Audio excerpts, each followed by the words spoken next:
বন্ধুরা, আপনিও কি আমার মতো অবাঞ্ছিত লোমের সমস্যায় ভুগছেন আর চাইছেন একটা পার্মানেন্ট সলিউশন? তাহলে আজকে আমি আপনাদের সাথে এমন একটা ঘরোয়া টোটকা শেয়ার করব, যেটা ইউজ করলে কোনো রকম কোনো যন্ত্রণা ছাড়াই মুখের হোক বা হাত পায়ের বা আন্ডারআর্মের লোম চিরতরে রিমুভ করতে পারবেন।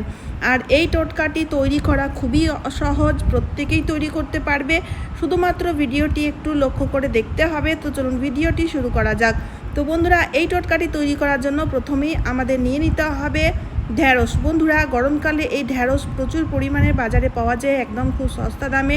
ঢ্যাঁড়সের মধ্যে এমন কিছু কম্পাউন্ড প্রপার্টি রয়েছে যা কিনা আমাদের অবাঞ্ছিত লোমের লোমকূপগুলোকে আলগা করে তোলে আর লোমগুলোকে সফট করে তোলে, যার ফলে আমরা যখন লোমগুলোকে তুলবো কোনো রকম কোনো ব্যথা বা ঝামেলা হবে না। তবে কিভাবে কি প্রসেসে তৈরি করতে হবে রেমেডিটি একটু ভিডিওটি লক্ষ্য করে দেখুন।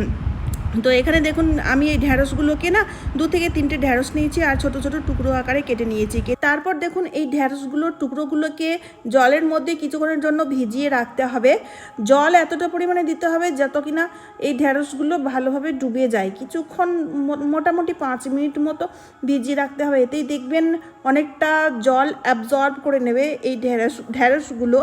এবার কি করব, নিয়ে নেব একটা তড়কা প্যান বা যে কোনো পাত্র নিতে পারেন, কিন্তু একটা মোটা ধরনের পাত্র নিতে হবে, যাতে রেমেডিটি তৈরি করার সময় কোনো রকম কোনোভাবেই তলা দিয়ে যেন লেগে না যায় বা পুড়ে না যায়।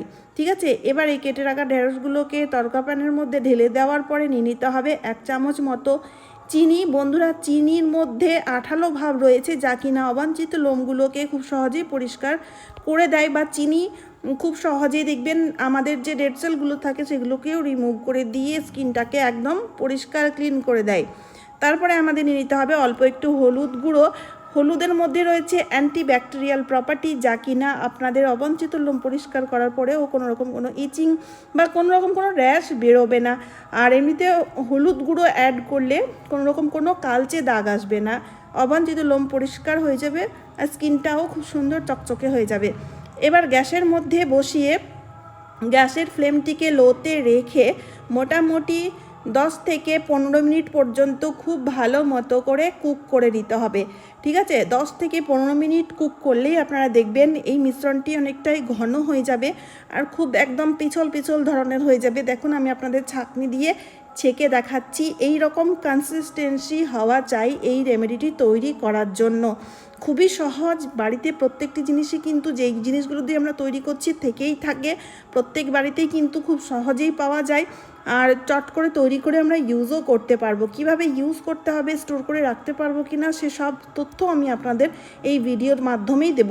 তো এবার কি করব, এই মিশ্রণটি আমরা এই লিকুইডটি যেটা তৈরি হয়েছে এর সাথে আরও কয়েকটি জিনিস তৈরি করে এই রেমেডিটিকে আমাদের অনেক পাওয়ারফুল তৈরি করতে হবে। এরপরে বন্ধুরা, এখানে আমাদের নিয়ে নিতে হবে চাল গুঁড়ো বা চালের আটা। 2 চামচ পরিমাণের নেব চালের আটা বা চাল গুঁড়ো।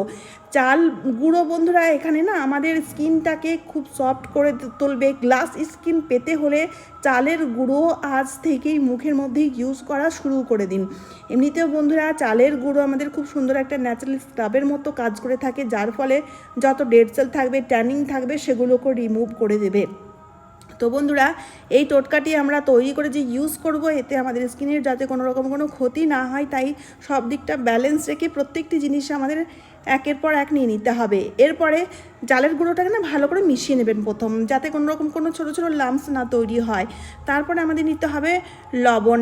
লবণ কিন্তু খুব অল্প পরিমাণে নিতে হবে, 1 চিমটে পরিমাণে লবণ। বন্ধুরা, লোমকূপগুলোকে না একদম সফট করে তোলে, আলগা করে তোলে, যার ফলে অবাঞ্ছিত লোম পরিষ্কার করতে কোনো রকম কোনো ঝামেলা হবে না। এবার বন্ধুরা, যে জিনিসটি আমরা নেব যার ফলে এই টোটকাটি আরও 10 গুণ পাওয়ারফুল হয়ে যাবে, তো তার জন্য এখানে নিতে হবে ফিটকারি, যাকে ইংলিশে অ্যালোমো বলা হয়ে থাকে।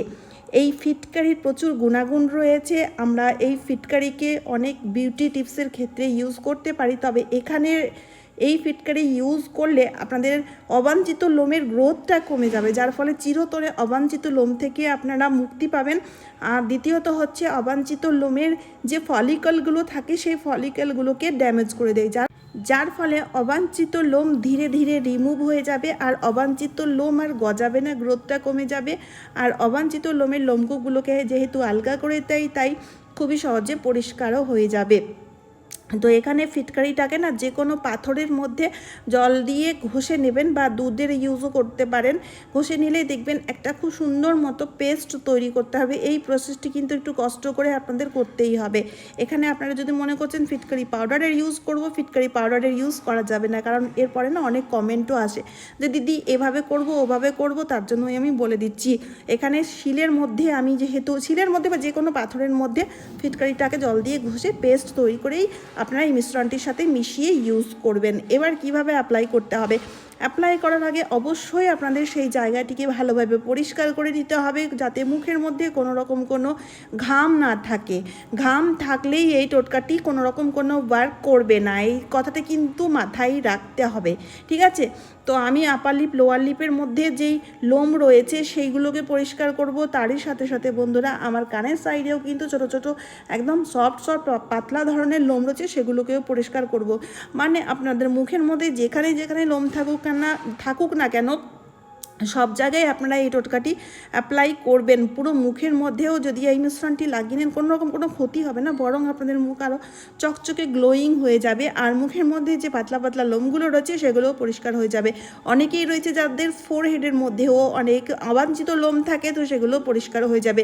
তো এই টোটকাটি লাগিয়ে এবার আপনাদের মোটামুটি 10 মিনিটের জন্য শুকোতে দিতে হবে। যেই দেখবেন হালকা একটু শুকিয়ে গেছে, 10 মিনিটে বেশ অনেকটাই শুকিয়ে যায়, শুকিয়ে গেলেই এবার আঙুলের সাহায্যে আলতো হাতে দেখুন আপার ডাইরেকশন দিয়ে ঘষে তুলতে হবে। এইভাবে ঘষাতেই আপনারা দেখবেন লোমগুলো পরিষ্কার হতে থাকবে। এইভাবে ঘষা খেয়ে খেয়ে একে অপরের সাথে ঘষা খেয়ে খেয়ে লোমগুলো পরিষ্কার হয়ে যায়। কোনো রকম কোনো ব্যথা লাগবে না, থ্রেডিং ভ্যাকসিন বা রেজার করানোর কোনো প্রয়োজন পড়বে না। দেখবেন খুবই সহজে আপনাদের লোমগুলো পরিষ্কার হয়ে যাবে, স্কিনটাও খুব সফট আর খুব গ্লোয়িং হয়ে যাবে। তারপরে মুখটাকে ভালো করে ধুয়ে নেবেন। ধুয়ে নেওয়ার পরে এখানে একটা ছোট্ট প্রসেস আপনাদের করতে হবে, এতে আরও ভালো রেজাল্ট পাওয়া যায়। তার জন্য এখানে নিতে হবে নারকেল তেল। অল্প একটু নারকেল তেল আমি মুখের মধ্যে লাগিয়ে নিয়েছি। লাগিয়ে নেওয়ার পরে আবারও সেই ফিটকারির ইউজ করব। ফিটকারি দেখুন এইভাবে না নারকেল তেল লাগানোর পরে রাব করে নেবো এইভাবে, ঠিক আছে? এইভাবে মোটামুটি 1 থেকে 1.5 মিনিটের জন্য রাব করতে হবে। এতে কি হবে, গ্রোথটা মানে অবাঞ্ছিত লোম পরিষ্কার করাটা বড় কথা নয়, লোমের যে গ্রোথটা বারবার যে লোম গজায় সেইটাকে বন্ধ করতে হবে, সেইটাকে ড্যামেজ করাটাই হচ্ছে সবচেয়ে বড় কথা। তো এখানে সেই জিনিসটা হবে যদি আপনারা লাস্টে এই ট্রিকটি করে থাকেন তাহলে, ঠিক আছে? অবশ্যই ট্রাই করে দেখবেন, প্রত্যেকেই খুব ভালো রেজাল্ট পাবে। মহিলা হোক বা পুরুষ প্রত্যেকেই এই টোটকাটি অ্যাপ্লাই করতে পারবে। তো এভাবে এখন না 20 মিনিটের জন্য রেখে দিতে হবে, তারপরে না জল দিয়ে ধুয়ে ফেলবেন মুখটিকে, খুব ভালো রেজাল্ট পাওয়া যায়। তো চলুন আজকের মতো এই পর্যন্ত। আশা করছি এই টোটকাটি আপনাদের প্রত্যেকেরই খুব কাজে দেবে, তাই ভিডিওটি শেয়ার করতে ভুলবেন না। তার সাথে সাথে চ্যানেলটিকে সাবস্ক্রাইব করে অবশ্যই আমার পাশে থাকবেন। তো চলুন আবারও দেখা হচ্ছে অন্য একটা নতুন ভিডিওতে। আপনারা সবাই খুব ভালো সুস্থ থাকবেন। টাটা বন্ধুরা।